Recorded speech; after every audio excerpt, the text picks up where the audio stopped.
the 2018 East Coast Classic Rally Series. Welcome back to part 2 of our review of round 4 of the East Coast Classic Rally Series.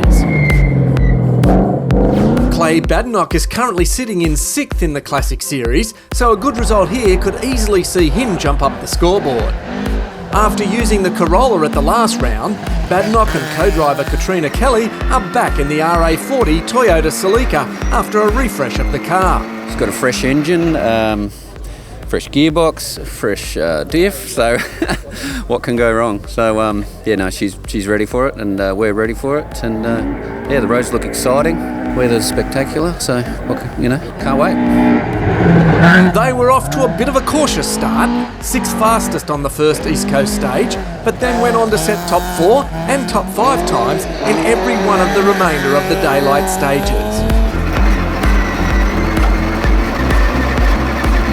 Come the night section, Badenoch turned it up a notch, with a 3rd fastest over the Suttons running stage along Runnerford Road. He was well pleased with the new setup of the car. Oh mate, it's wonderful. It's I was saying to Neil, it was like the first time I got this car and getting in it after the Corolla, which isn't a bad car, but this is just such a pleasure to drive. It does everything so well. It took me a bit to get back into the rhythm and truly commit to it, but I think we sort of got there in the end today, but it wasn't enough to keep ahead of Tom and a few of the other boys, but anyway, we had a lot of fun. It was a good rally. A great result for him. He finished 4th outright in the East Coast Classic Series. Carl Stewart and Matt James in the Datsun 1600 were running the blind rally option. Even without pace notes, they were setting a cracking pace. Even with intercom issues, being forced to use hand signals.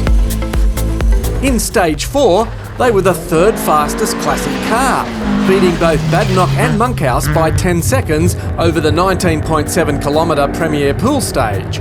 Was it just luck? Unlikely, as he went on to repeat that in the very next stage, beating Badenoch and Monkhouse to take another 3rd fastest stage time. Not only did he win the East Coast Classic Blind Rally, but he also won the Rally of the Bay Outright Blind Award. At the end of the night stage, he was loving it. Oh, it was sensational. Bit of dust, but after a while I just sort of went, oh, well, just run with it and I hope it turns here. That's awesome. Really good fun. Grant Walker and Steph Richards had travelled all the way from Victoria as part of the Victorian Rally Championship.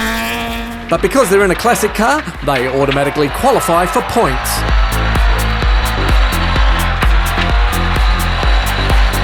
They were the 2nd of the Classics home in the blind rally. Bryan Simmons and Daniel Parry in a Nissan Gazelle were also from Victoria. They too were doing the blind rally and would come home 3rd East Coast Classic. So what did Bryan think of the New South Wales roads? It's a little bit bony, but then hey, we've had a lot of bad weather, so you got to expect that. I can see in a perfect world they'd be fantastic.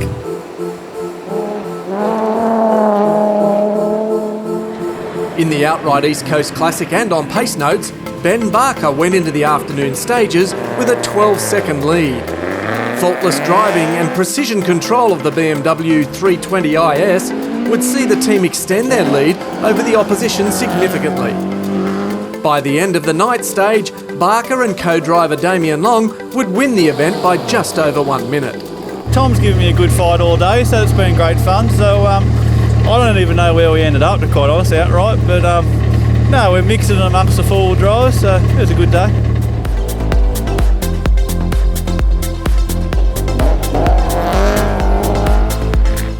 Tom Dermody and Owen Moynihan were once again doing what they do. Consistent times and no mistakes. They were chasing Barker in the BMW all day, but apart from stage 2 where they equalled his time, they were 2nd fastest consistently in every other stage.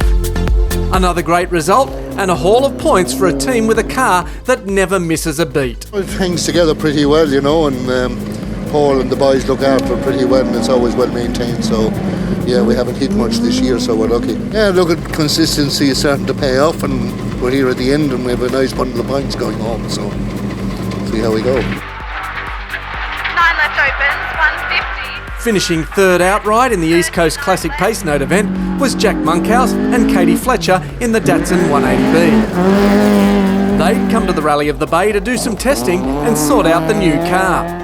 And as a bonus, they got to do a night stage. Into 6 right, don't. And long 6 left over crest tightens, 50, 3 right. That was quite challenging. Haven't done a night stage since probably 2015, I reckon. So, yeah, the dust was fairly thick, but everyone's got the same problem. Yeah, just struggling a little bit to come in on the real fast stuff. Had a bit of a wide moment in 5th gear over the wooden bridge, so that was a bit exciting. But keep showing your toes. We're happy to be here. It's good. It's been a perfect day for the car. Actually, it's been really good. Like, we're playing with brakes, changing pads, fixed a few issues that we had earlier. So it's on the improvement for sure. It's always going to have issues being a brand new car. It still leaks a lot of dirt, so we got a bit of work to fix that issue. But we've tried these Hoosiers tyres.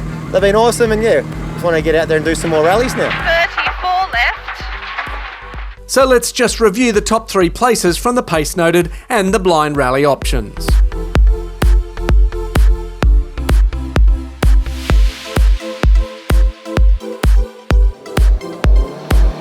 We head to Bathurst on the 22nd of September for the next round of the East Coast Classic Rally Series. Follow all the action online, or we'll see you at the event itself.